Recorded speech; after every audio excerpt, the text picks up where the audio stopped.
Hello everyone, welcome again.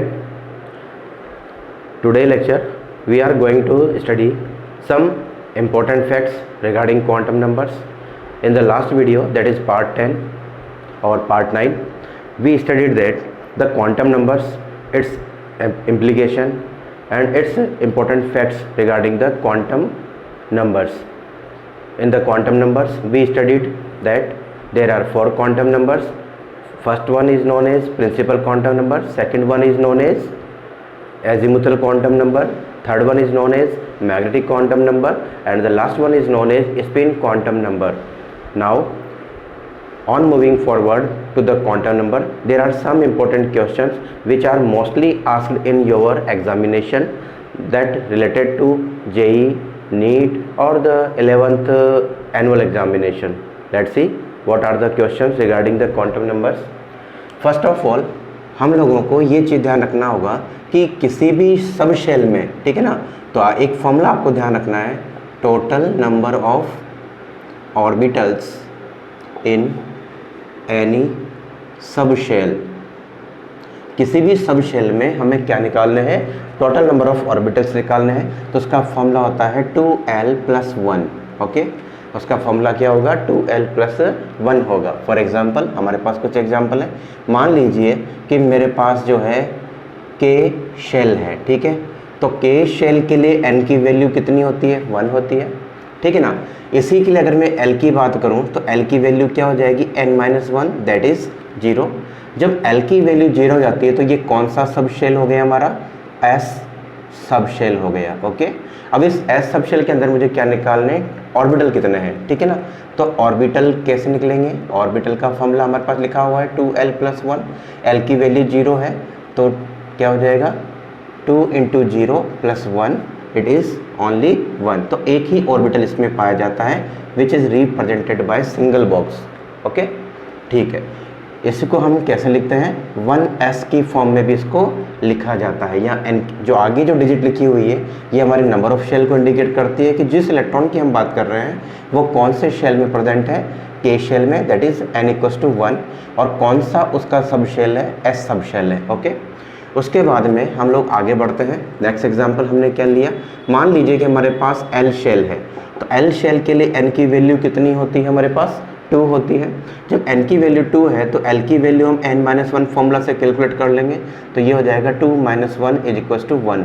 जब l की value 1 आ जाती है तो ये कौन से सब शेल के बारे में बात हो रही है, ये बात हो रही है p सब शेल की. ओके, अब हमें इसके अंदर ऑर्बिटल्स निकालने हैं. फॉर्मूला हमारा वही है, 2l+1 है. l की वैल्यू 1 है तो 2 × 1 + 1, तो ये कितने हो जाएंगे हमारे पास, 3 ऑर्बिटल्स हमारे पास निकल के आएंगे. तो p सब शेल के अंदर कितने ऑर्बिटल होते हैं हमारे पास में, 3 ऑर्बिटल्स होते हैं which are known as px, pz and py. Okay, इस तरह से उनको रिप्रेजेंट किया जाता है. और आगे बढ़ते हैं ऑन मूविंग फॉरवर्ड.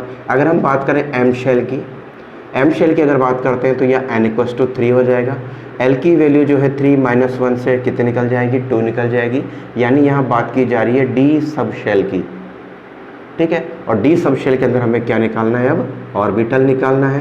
तो ऑर्बिटल का फॉर्मूला वही है 2l+1, तो 2 × 2 + 1, तो वैल्यू कितनी हो गई हमारे पास में, 5 आ गई. तो 5 हमारे पास क्या है, यहाँ पर ऑर्बिटल्स हैं. तो जो d सब शेल है उसके अंदर कितने ऑर्बिटल होंगे, टोटल 5 ऑर्बिटल्स होंगे.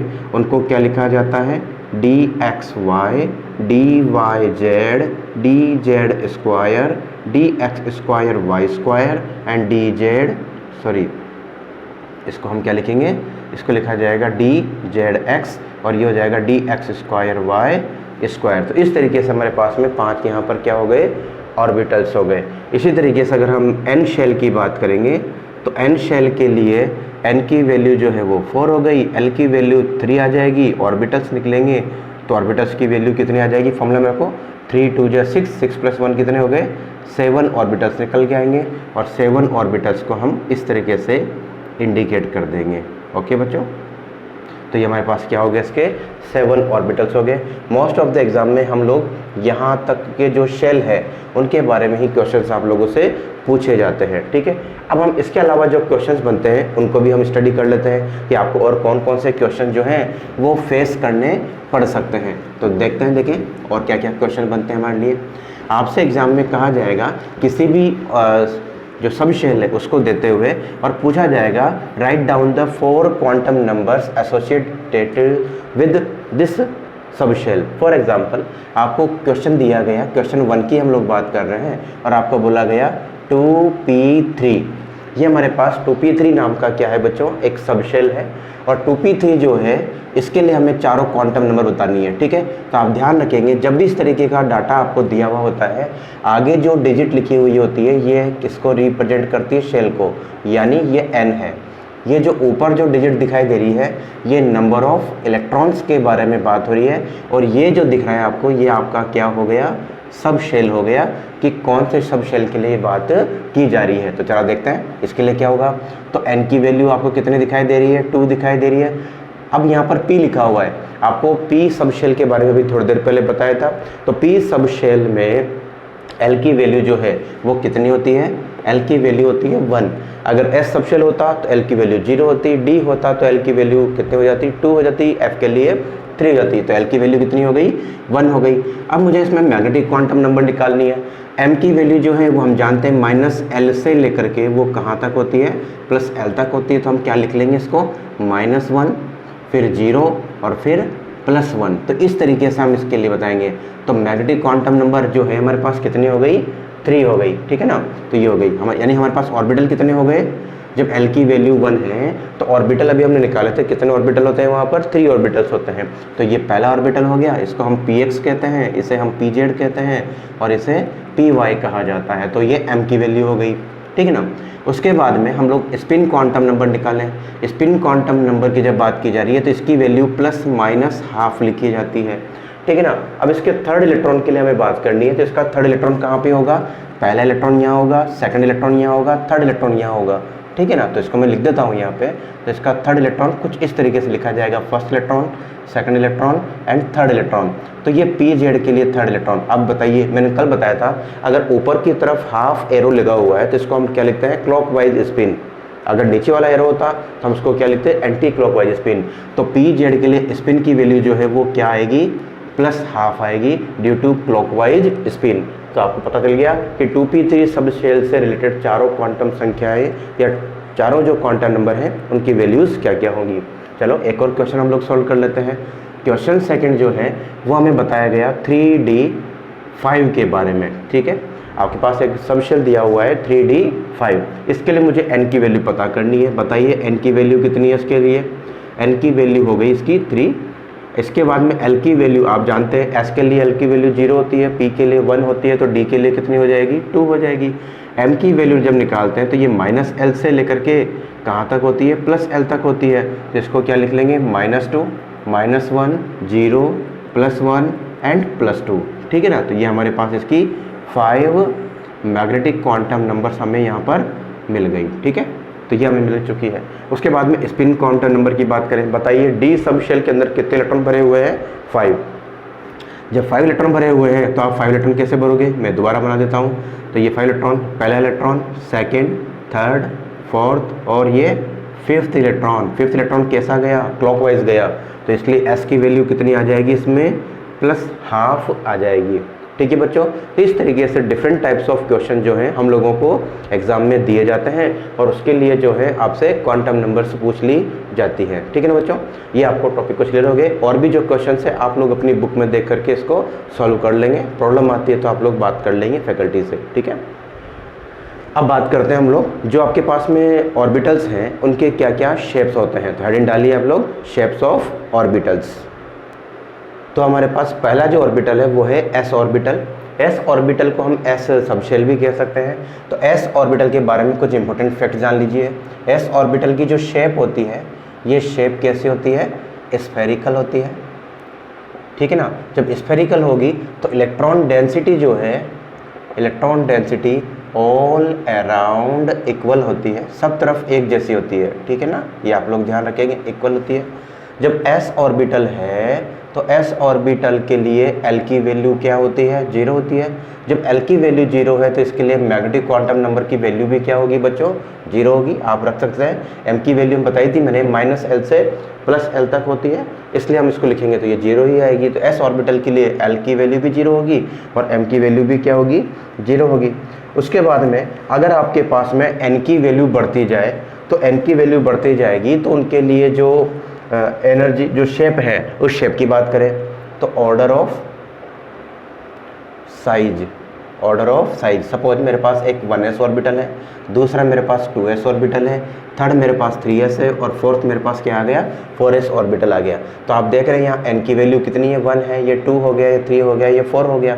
आपसे साइज पूछे 1s के अंदर न्यूक्लियस के बाहर एक ही शेल होगा, 2s के अंदर न्यूक्लियस के बाहर 2 शेल हो जाएंगे, 3s के अंदर न्यूक्लियस के बाहर जो है 1, 2 और 3 शेल हो जाएंगे। तो आपको क्या दिख रहा है कि 1s, 2s, 3s और 4s में से सबसे बड़ा ऑर्बिटल कौन सा होगा, आपका सबसे बड़ा ऑर्बिटल हो जाएगा 4s। इसलिए हमारा ऑर्डर ऑफ साइज जो है वो क्या हो जाएगा, 4s is greater than 3s and 3s is greater than 2s then 1s। तो इस प्रकार से हम लोग ये कह देते हैं, ठीक है ना। उसके बाद में हम लोग बात करें कि आपकी जो नोडल प्लेन जो होता है वो क्या चीज़ है।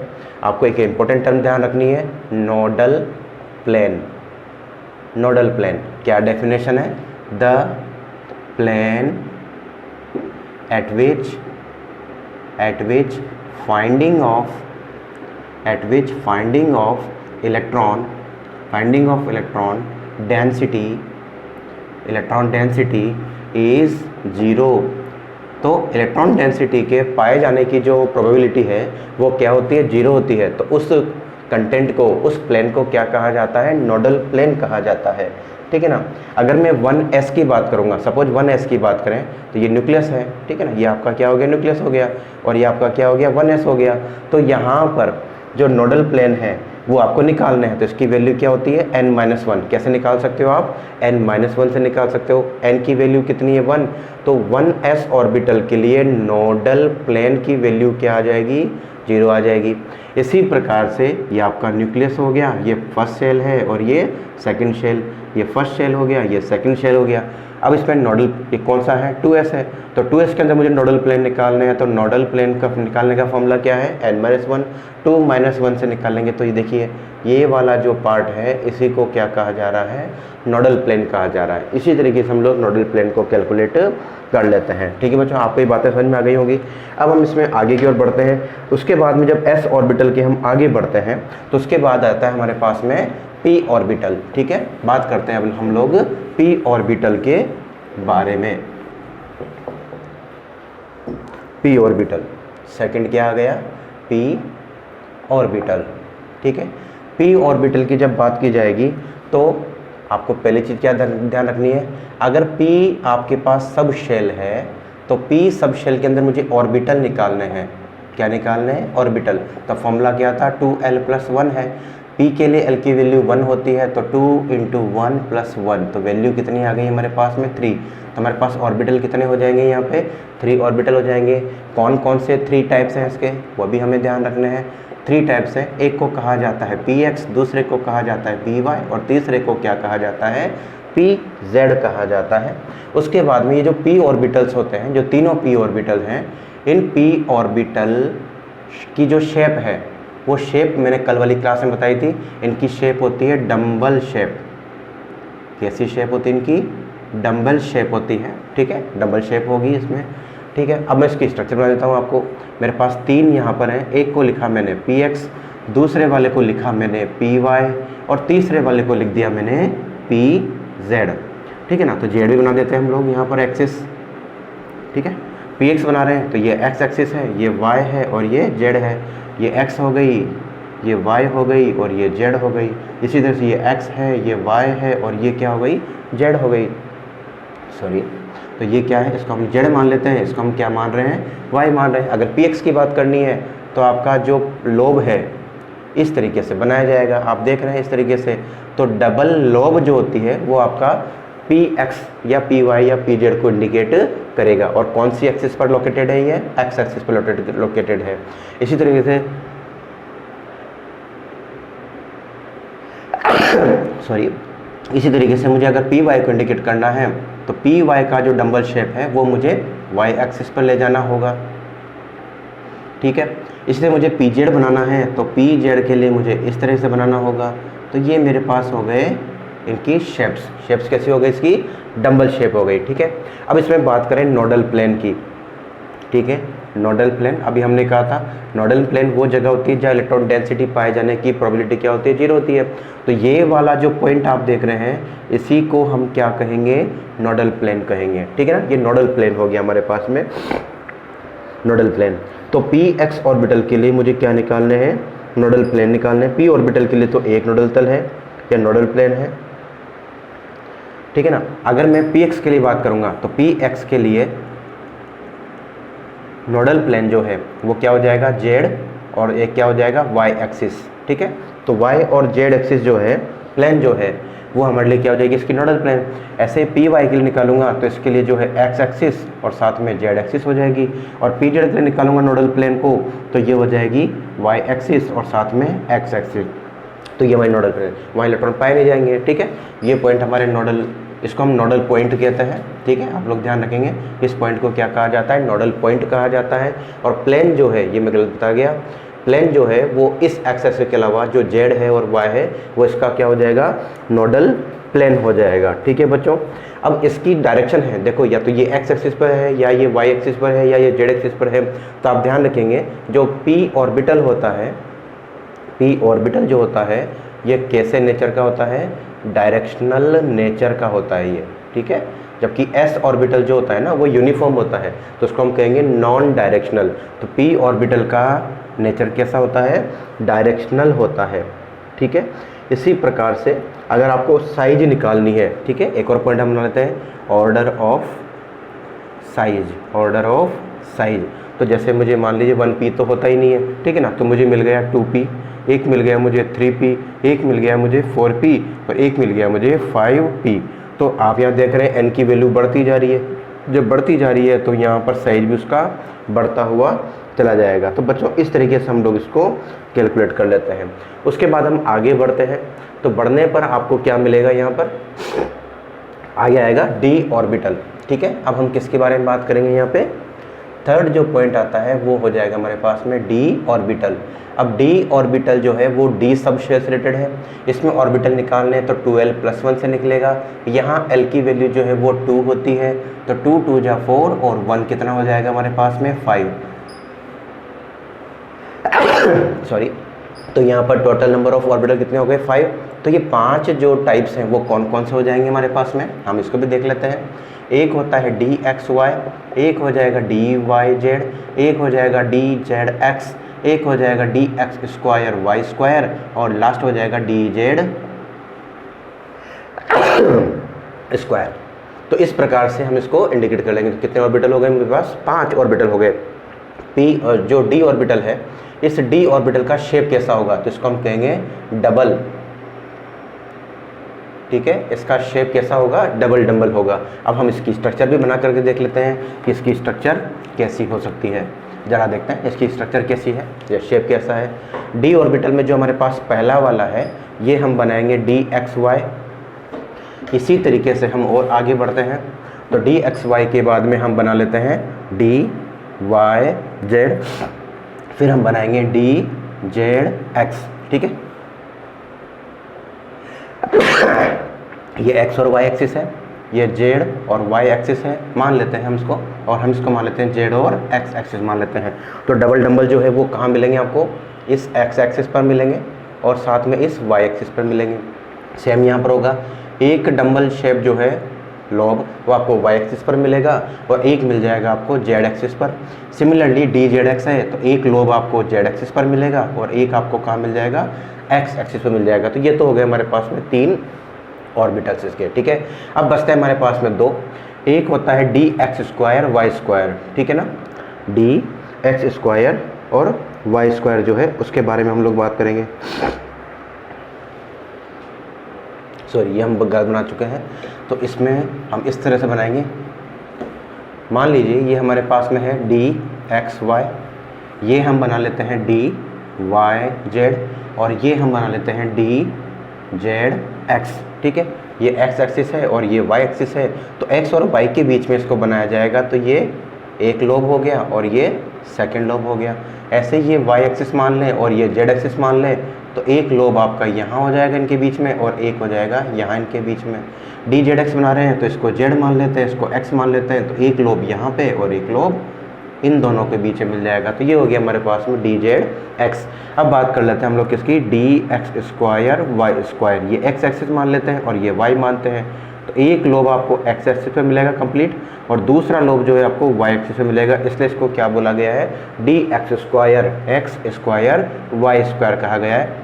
और लास्ट जो है हमारे पास में वो है डी जेड स्क्वायर। मैं इसको जेड एक्सिस मान लेता हूँ थोड़ी देर के लिए, तो एक लोब तो जेड एक्सिस पर आपको डंबल शेप में ही मिलेगा और दूसरा जो लोब है वो इसी नोडल पॉइंट पर एक स्फेरिकल शेप बना करके लोकेटेड रहेगा, इसलिए इसको कहा जाता है डी जेड स्क्वायर। ठीक है बच्चों, तो इस तरीके से हम लोग इन ऑर्बिटल्स के बारे में बात कर लेते हैं।